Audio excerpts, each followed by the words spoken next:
नमस्कार दोस्तों, आप सभी का एक बार फिर से स्वागत है हमारे YouTube चैनल में।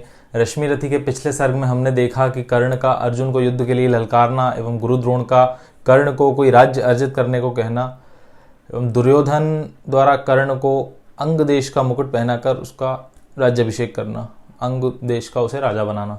आज रश्मि रथी के इस सर्ग में हम देखेंगे कि कर्ण का भगवान परशुराम से युद्ध विद्या प्राप्त करना और कर्ण का जाति भेद गुरु के सामने खुल जाने पर ब्रह्मास्त्र विद्या भूलने का परशुराम जी द्वारा दिया गया कर्ण को श्राप।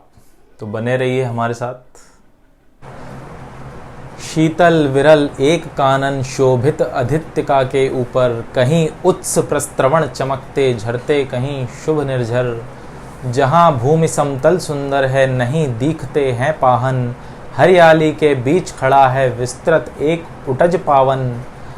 आस पास कुछ कटे हुए पीले धनखेत सुहाते हैं, शशक मूस गिलहरी कबूतर घूम घूम कण खाते हैं। कुछ तंद्रिल अलसित बैठे हैं, कुछ करते शिशु का लेहन, कुछ खाते शाकल्य दिखते बड़े तुष्ट सारे गोधन। हवन अग्नि बुझ चुकी गंध से वायु अभी परमाती है, भीनी भीनी महक प्राण में मादकता पहुंचाती है। धूम धूम चर्चित लगते हैं तरुके श्याम छदन कैसे, झपक रहे हो शिशु के अलसित कजरारे लोचन जैसे। बैठे हुए सुखद आतप में मृग रोमंथन करते हैं, वन के जीव विवर से बाहर हो विश्रब्ध विचरते हैं। सूख रहे चीवर रसाल की नन्ही झुकी टहनियों पर, नीचे बिखरे हुए पड़े हैं इंगुद से चिकने पत्थर। अजिन दर्भ पलाश कमंडलु एक और तप के साधन, एक और है टंगे धनुष टुणीर तीर बरछे भीषण। चमक रहा तृण कुटी द्वार पर परशु एक आभाशाली, लौह दंड पर जड़ित पड़ा हो मानो अर्ध अंशुमाली। श्रद्धा बढ़ती अजिन दर्भ पर परशु देख मन डरता है, युद्ध शिविर या तपोभूमि यह समझ नहीं कुछ पड़ता है। हवन कुंड जिसका यह उसके ही क्या है ये धनुष कुठार, जिस मुनि की यह स्त्रुवा उसी की कैसे हो सकती तलवार। आई है वीरता तपोवन में क्या पुण्य कमाने को, या सन्यास साधना में है दैहिक शक्ति जगाने को। मन से तन का सिद्ध यंत्र अथवा शास्त्रों में पाया है, या कि वीर कोई योगी से युक्ति सीखने आया है। परशु और तप ये दोनों वीरों के ही होते श्रृंगार, क्लीव न तो तप ही करता है न तो उठा सकता तलवार। तप से मनुज दिव्य बनता है, षड विकार से लड़ता है, तन की समर भूमि में लेकिन काम खड्ग ही करता है। किंतु कौन नर तपोनिष्ठ है यहाँ धनुष धरने वाला, एक साथ यज्ञानी और असी की पूजा करने वाला। कहता है इतिहास जगत में हुआ एक ही नर ऐसा, रण में कुटिल काल समक्रोधी तप में महासूर्य जैसा।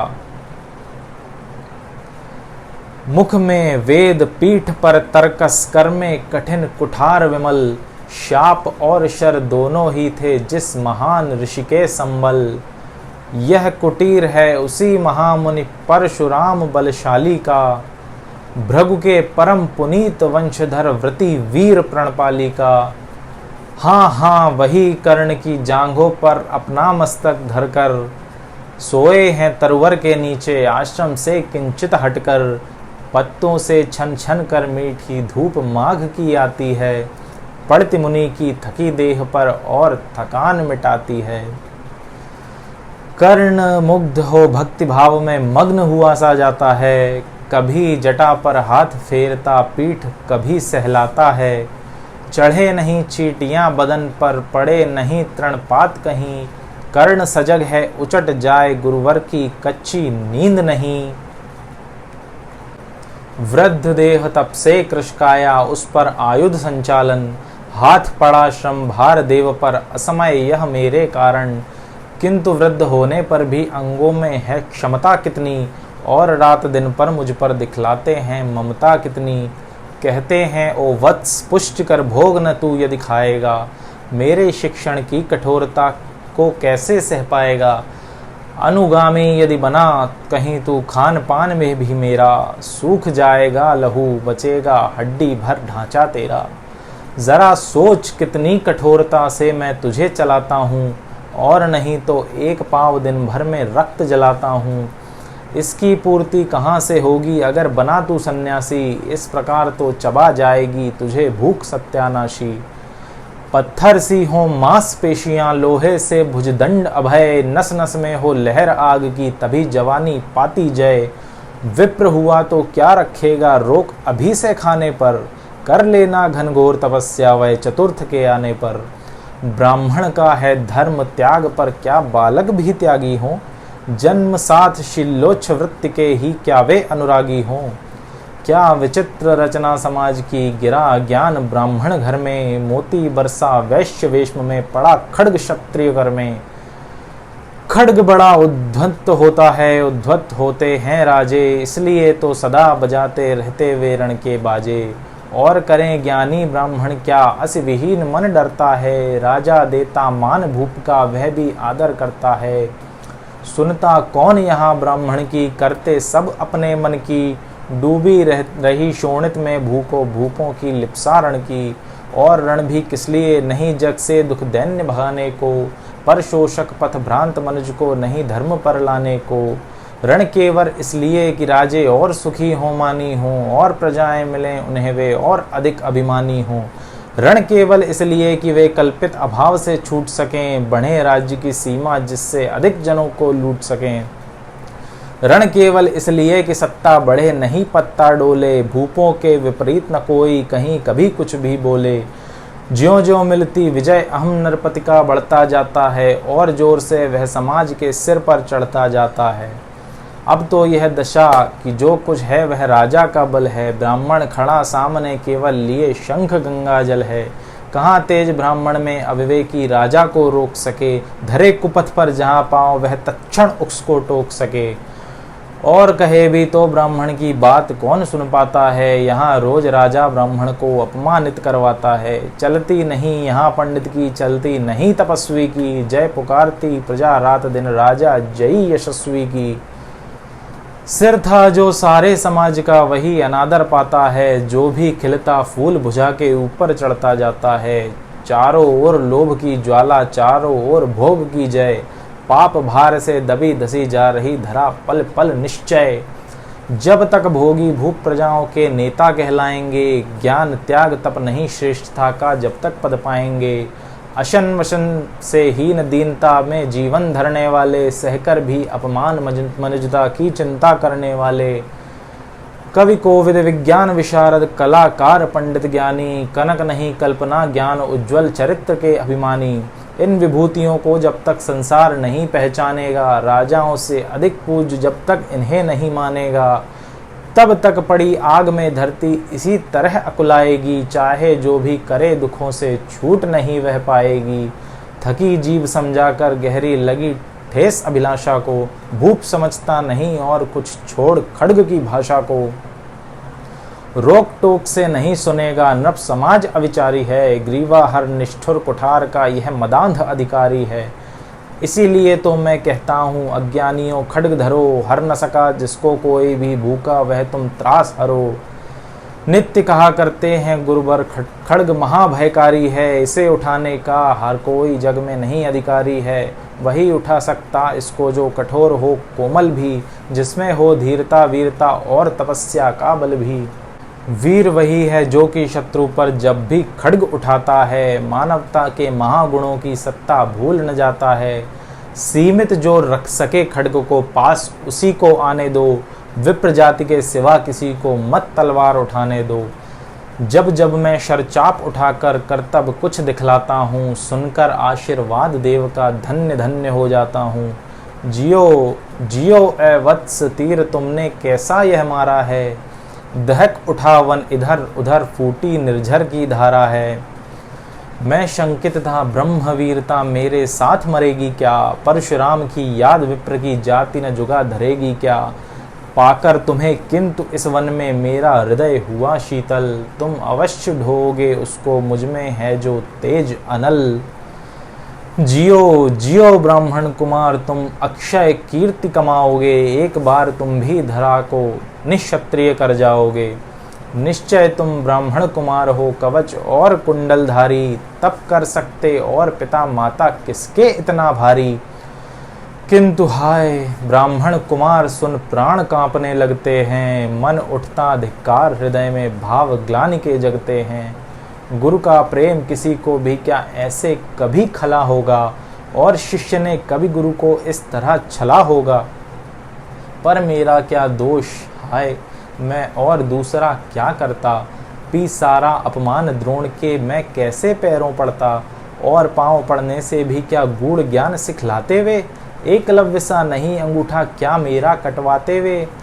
हाय कर्ण तू क्यों जन्मा था, जन्मा तो क्यों वीर हुआ, कवच और कुंडल भूषित भी तेरा अधम शरीर हुआ।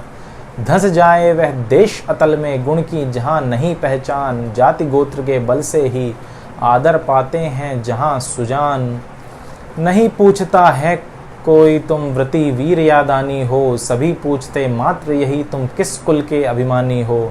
मगर मनुज क्या जाने जन्म लेना तो उसके हाथ नहीं, चुनना जाति और कुल अपने बस की तो है बात नहीं। मैं कहता हूँ अगर विधाता नर को मुट्ठी में भरकर कहीं छीट दे ब्रह्मलोक से नीचे भूमंडल पर, तो भी विविध जातियों में ही मनुज यहाँ आ सकता है। नीचे हैं क्यारियाँ बनी तो बीज कहाँ जा सकता है। कौन जन्म लेता किस कुल में, आकस्मिक ही है यह बात, छोटे कुल पर किंतु यहाँ होते तब भी कितने आघात। हाय जाति छोटी है तो फिर सभी हमारे गुण छोटे, जाति बड़ी है तो बने रहें वे रहें चाहे लाख खोटे। गुरु को लिए कर्ण चिंतन में था जब मग्न अचल बैठा, तभी एक विषकीट कहीं से आसन के नीचे बैठा। वज्रदंष्ट्र वह लगा कर्ण के उर को कुतर कुतर खाने, और बनाकर छिद्र मांस में मंद मंद भीतर जाने। कर्ण विकल हो उठा दुष्ट भौरे पर हाथ धरे कैसे, बिना हिलाए अंग कीट को किस तरह पकड़े कैसे। पर भीतर उस धसे कीट तक हाथ नहीं जा सकता था, बिना उठाए पांव शत्रु को कर्ण नहीं पा सकता था। किंतु पांव के हिलते ही गुरुवर की नींद उचट जाती, सहम गई यह सोच कर्ण की भक्तिपूर्ण विरल छाती। सोचा उसने अतः कीट यह पिए रक्त पीने दूंगा, गुरु की कच्ची नींद तोड़ने का पर पाप नहीं लूंगा। बैठा रहा अचल आसन से कर्ण बहुत मन को मारे, आह निकाले बिना शिलासी सहनशीलता को धारे। किंतु लहू की गर्म धार जो सहसा आन लगी तन में, परशुराम जग पड़े रक्त को देख हुए विस्मृत मन में। कर्ण झपट कर उठा इंगितों में गुरु से आज्ञा लेकर, बाहर किया कीट को उसने क्षत में से उंगली देकर। परशुराम बोले शिव शिव तूने यह की मूर्खता बड़ी, सहता रहा अचल जाने कब से ऐसी वेदना कड़ी। तनिक लजा कर कहा कर्ण ने नहीं अधिक पीड़ा मुझको, महाराज क्या कर सकता है यह छोटा कीड़ा मुझको। मैंने सोचा हिला डुला तो वृथा आप जग जाएंगे, क्षण भर को विश्राम मिला जो नाहक उसे गंवाएंगे। निश्चल बैठा रहा सोच यह कीट स्वयं उड़ जाएगा, छोटा सा यह जीव मुझे कितनी पीड़ा पहुंचाएगा।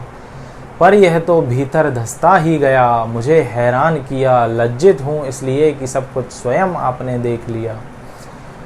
परशुराम गंभीर हो गए सोच न जाने क्या मन में, फिर सहसा क्रोधाग्नि भयानक भभक उठी उनके तन में। दांत पीस आंखें तरेर कर बोले कौन छली है तू, ब्राह्मण है या और किसी अभिजन का पुत्र बलि है तू। सहनशीलता को अपना कर ब्राह्मण कभी न जीता है, किसी लक्ष्य के लिए नहीं अपमान हलाहल पीता है। सह सकता जो कठिन वेदना, पी सकता अपमान वही, बुद्धि चलाती जिसे तेज का कर सकता बलिदान वही। तेज पुंज ब्राह्मण तिल तिल कर जले नहीं यह हो सकता, किसी दशा में भी स्वभाव अपना वह कैसे खो सकता। कसक भोगता हुआ विप्र निश्चल कैसे रह सकता है, इस प्रकार की चुभन वेदना क्षत्रिय ही सह सकता है। तू अवश्य क्षत्रिय है पापी, बता न तो फल पाएगा, परशुराम के कठिन शाप से अभी भस्म हो जाएगा। क्षमा क्षमा है देव दयामय, गिरा कर्ण गुरु के पद पर, मुख विवर्ण हो गया अंग कांपने लगे भय से थर थर। सूत पुत्र मैं शूद्र कर्ण हूँ, करुणा का अभिलाषी हूँ, जो भी हूँ पर देव आपका अनुजर अंतेवासी हूँ। छली नहीं मैं हाय किंतु छलका ही तो यह काम हुआ। आया था विद्या संचय को किंतु व्यर्थ बदनाम हुआ। बड़ा लोभ था बनूं शिष्य में कार्तवीर्य के जेता का। तपोदीप्त शूरमा विश्व के नूतन धर्म प्रणेता का। पर शंका थी मुझे सत्य का अगर पता पा जाएंगे। महाराज मुझ सूत पुत्र को कुछ भी नहीं सिखाएंगे। बता सका मैं नहीं इसी से प्रभो जाति अपनी छोटी। करें देव विश्वास भावना और न थी कोई खोटी। पर इतने से भी लज्जा में हाय गड़ा सा जाता हूँ। मारे बिना हृदय में अपने आप मरा सा जाता हूँ। छल से पाना मान जगत में किलविश है मल ही तो है। ऊंचा बना आपके आगे सचमुच यह छल ही तो है। पता था सम्मान आज तक दानी वृत्ति बलि होकर। अब जाऊंगा कहाँ स्वयं गुरु के सामने छली होकर। करें भस्म ही मुझे देव सम्मुख है मस्तक नत मेरा। एक कसक रह गई नहीं पूरा जीवन का व्रत मेरा। गुरु की कृपा शाप से जलकर अभी भस्म हो जाऊंगा। पर मदांध अर्जुन का मस्तक देव कहाँ मैं पाऊंगा। यह तृष्णा यह विजय कामना मुझे छोड़ क्या पाएगी। प्रभु अतृप्त वासना मेरे पर भी मुझे को भरमाएगी। दुर्योधन की हार देवता कैसे सहन करूंगा मैं। अभय देख अर्जुन को मरकर भी तो रोज मरूंगा मैं। परशुराम का शिष्य कर्ण पर जीवन दान न मांगेगा। बड़ी शांति के साथ चरण को पकड़ प्राण निज त्यागेगा। प्रस्तुत हूँ दे शाप किंतु अंतिम सुख तो यह पाने दें। इन्हीं पाद्म पद्मों के ऊपर मुझको प्राण गंवाने दें। लिपट गया गुरु के चरणों से विकल कर्ण इतना कहकर। दो कणिकाएं गिरी अश्रु की गुरु की आंखों से बहकर। बोले हाय कर्ण तू ही प्रतिभट अर्जुन का नामी है। निश्चल सखा धार्तराष्ट्रों का विश्व विजय का कामी है। अब समझा किस लिए रात दिन तू वैसा श्रम करता था। मेरे शब्द शब्द को मन में क्यों सी पीसा धरता था। देखे अगणित शिष्य द्रोण को भी कर्तव्य कुछ सिखलाया। पर तुझसा जिज्ञासु आज तक नहीं कभी मैंने पाया। तूने जीत लिया था मुझको निज पवित्रता के बल से। क्या पता लूटने आया है कोई मुझको छल से। किसी और पर नहीं किया वैसा स्नेह मैं करता था। सोने पर भी धनुर्वेद का ज्ञान कान में भरता था। नहीं किया कार्पण्य दिया जो कुछ था मेरे पास रतन। तुझमें निज को सौंप शांत हो अभी अभी प्रमुदित था मन। पापी बोल अभी भी मुख से तू न सूत रथ चालक है। परशुराम का शिष्य विक्रमी विप्र वंश का बालक है। सूत वंश में मिला सूर्य सा कैसे तेज प्रबल तुझको। किसने लाकर दिए कहाँ से कवच और कुंडल तुझको। सुत सा रखा जिसे उसको कैसे कठोर हो मारूं मैं। जलते हुए क्रोध की ज्वाला लेकिन कहाँ उतारूं मैं। पद पर बोला कर्ण दिया था जिसको आंखों का पानी। करना होगा ग्रहण उसी को अनल आज हे गुरु ज्ञानी। बरसाई ये अनल आंखों से सिर पर उसे संभालूंगा। दंड भोग जलकर मुनि सत्तम छल का पाप छुड़ा लूंगा। परशुराम ने कहा कर्ण तू बेध नहीं मुझको ऐसे। तुझे पता क्या सता रहा है मुझको असमंजस कैसे। पर तूने छल किया दंड उसका अवश्य ही पाएगा। परशुराम का क्रोध भयानक निष्फल कभी न जाएगा। मान लिया था पुत्र इसी से प्राण दान तो देता हूँ। पर अपनी विद्या का अंतिम चरम तेज हर लेता हूँ। सिखलाया ब्रह्मास्त्र तुझे जो काम नहीं वह आएगा। यह है मेरा शाप समय पर उसे भूल तू जाएगा। कर्ण विकल हो खड़ा हुआ कह हाय किया क्या यह गुरुवर। दिया शाप अत्यंत निदारुण लिया नहीं जीवन क्यों हर। वर्षों से साधना साथ ही प्राण नहीं क्यों लेते हैं। अब किस सुख के लिए मुझे धरती पर जीने देते हैं।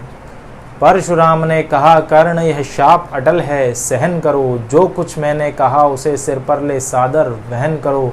इस महेंद्र गिर पर तुमने कुछ थोड़ा नहीं कमाया है। मेरा संचित निखिल ज्ञान तूने मुझसे ही पाया है।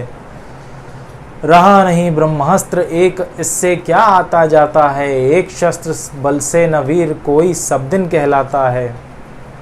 नई कला नूतन रचनाएं नई सूझ नूतन साधन। नए भाव नूतन उमंग से वीर बने रहते नूतन। तुम तो स्वयं दीप्त पुरुष हो कवच और कुंडलधारी। इनके रहते तुम्हें जीत पाए कौन सुबह भारी। अच्छा लो वर भी एक विश्व में तुम महान कहलाओगे। भारत का इतिहास कीर्ति से और धवल कर जाओगे। अब जाओ लो विदा वत्स, कुछ कड़ा करो अपने मन को, रहने देते नहीं यहाँ हम पर अभिशप्त किसी जन को। हाय छीनना पड़ा मुझी को दिया हुआ अपना ही धन, सोच सोच यह बहुत विकल हो रहा नहीं जाने क्यों मन। व्रत का पर निर्वाह कभी ऐसा भी करना होता है, इस कर से जो दिया उसे उस कर से हरना होता है। अब जाओ तुम कर्ण कृपा करके मुझको निसंग करो, देखो मत यों सजल दृष्टि से व्रत मेरा मत भंग करो। आह बुद्धि कहती कि ठीक था जो कुछ लिया, परंतु हृदय मुझसे कर विद्रोह तुम्हारी, मना रहा जाने क्यों जय। अनायास गुणशील तुम्हारे मन में उगते आते हैं, भीतर किसी अश्रु गंगा में मुझे बोर नहलाते हैं। जाओ जाओ कर्ण मुझे बिल्कुल असंग हो जाने दो, बैठ किसी एकांत कुंज में मन को स्वस्थ बनाने दो। भय है तुम्हें निराश देखकर छाती कहीं न फट जाए, फिरा न लूं अभिशाप पिघलकर वाणी नहीं उलट जाए। इस प्रकार कह परशुराम ने फिरा लिया आनन अपना, जहाँ मिला था वहीं कर्ण का बिखर गया प्यारा सपना। छूकर उनका चरण कर्ण ने अर्घ अश्रु का ध्यान दिया, और उन्हें जी भर निहार कर मंद मंद प्रस्थान किया। परशुधर के चरण की धूलि लेकर, उन्हें अपने हृदय की भक्ति देकर, निराशा से विकल टूटा हुआ सा, किसी गिरिशंग से छूटा हुआ सा, चला खोया सा कर्ण मन में, कि जैसे चांद चलता हो गगन में।